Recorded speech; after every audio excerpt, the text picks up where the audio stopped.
ইসলামী শরিয়াতে প্রত্যেকের সামনে অনুযায়ী আত্মীয়তার সম্পর্ক রক্ষা করা উচিত। তবে সম্পর্কের ক্ষেত্রে অধিক আত্মীয়রা অগ্রাধিকার পায়। রাসূলুল্লাহ সাল্লাল্লাহু আলাইহি ওয়াসাল্লাম বলেছেন, যে ব্যক্তি আল্লাহ ও পরকালে বিশ্বাস রাখে সে যেন তার রক্তের সম্পর্ক বজায় রাখে। সহিহ বুখারী হাদিস 161-30।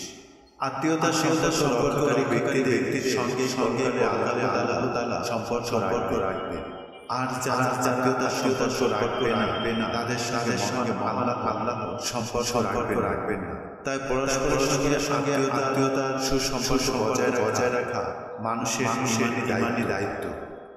আবু হুরায়রা রাদিয়াল্লাহু থেকে বর্ণিত, তিনি বলেন, আমি রাসূলুল্লাহ সাল্লাল্লাহু আলাইহি ওয়াসাল্লামকে শুনেছি, যে লোক রিজিক প্রশস্ত এবং আয়ু বৃদ্ধি করতে চায় সে যেন আত্মীয়তার সম্পর্ক রক্ষা করে। বুখারী 50-85।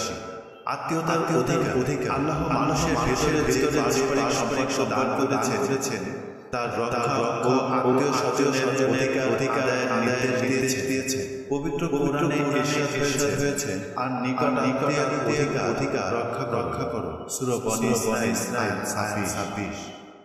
আত্মীয় হিসেবে পরস্পরের যেসব অধিকার আছে তার কয়েকটি হলো যোগাযোগ রক্ষা করা। আত্মীয়রা পরস্পরের সঙ্গে যোগাযোগ রক্ষা করবে।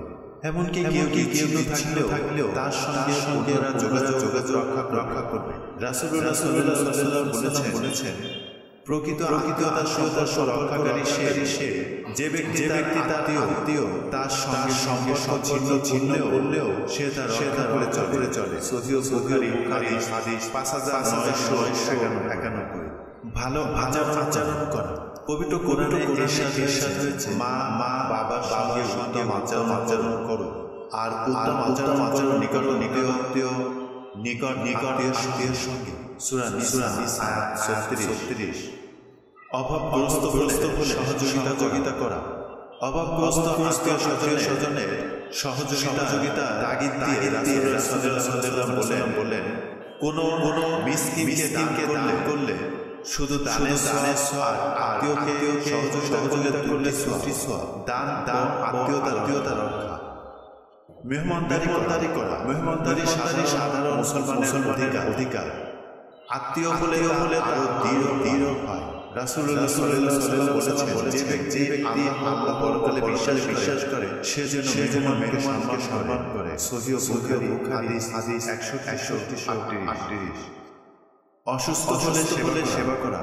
আত্মীয় স্বজন অসুস্থ হলে তাকে দেখতে যাওয়া এবং খোঁজ খবর নেওয়া আবশ্যক। কেননা রাসূলুল্লাহ সাল্লাল্লাহু আলাইহি বলেছেন, ক্ষুধার্ত ব্যক্তিকে আহার করা, রোগীর সেবা করে এবং বন্দীদের মুক্ত করো। সহিহ বুখারী হাদিস 53-73।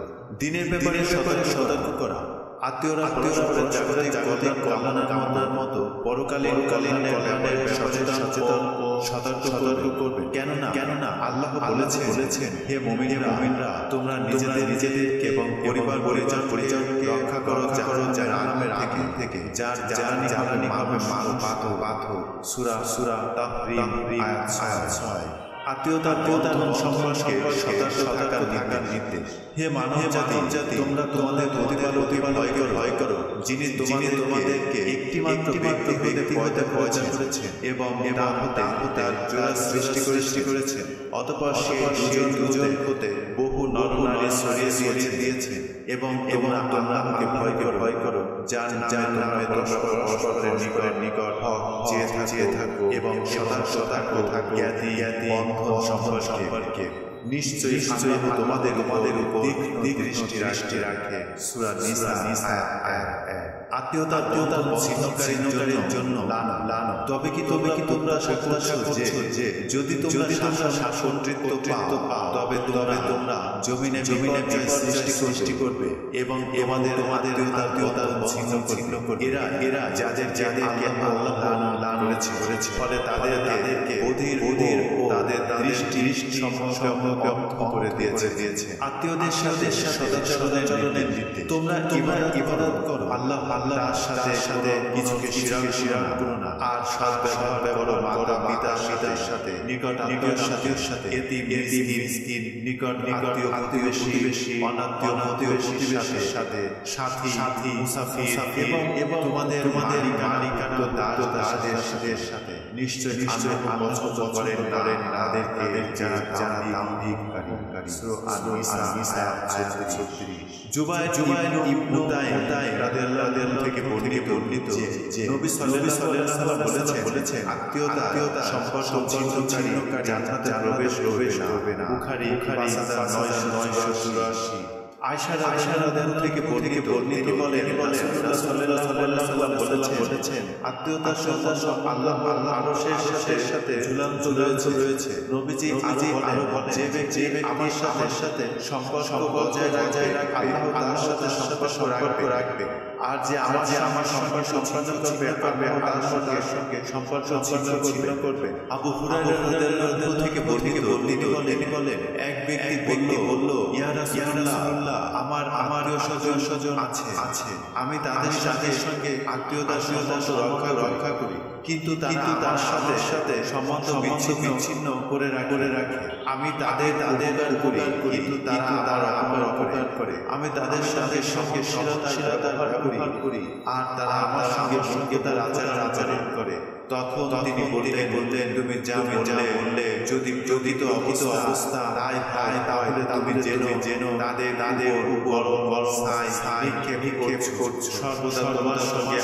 আল্লাহ থেকে তাদেরকে একজন সাহায্যকারী ফেরেশতা থাকবে যত তুমি এই অবস্থায় বহাল থাকবে আত্মীয়তার সম্পন্ন করার ওটা আবু বকর রাদিয়াল্লাহু থেকে বর্ণিত তিনি বলেন রাসূলুল্লাহ বলেছেন আখিরাতের শাস্তি সংরক্ষিত রাখার সাথে দুনিয়াতেও আল্লাহ তাআলা শীঘ্র শাস্তি প্রদানের জন্য বিচার আত্মীয়তার সম্পর্ক করার মতো আর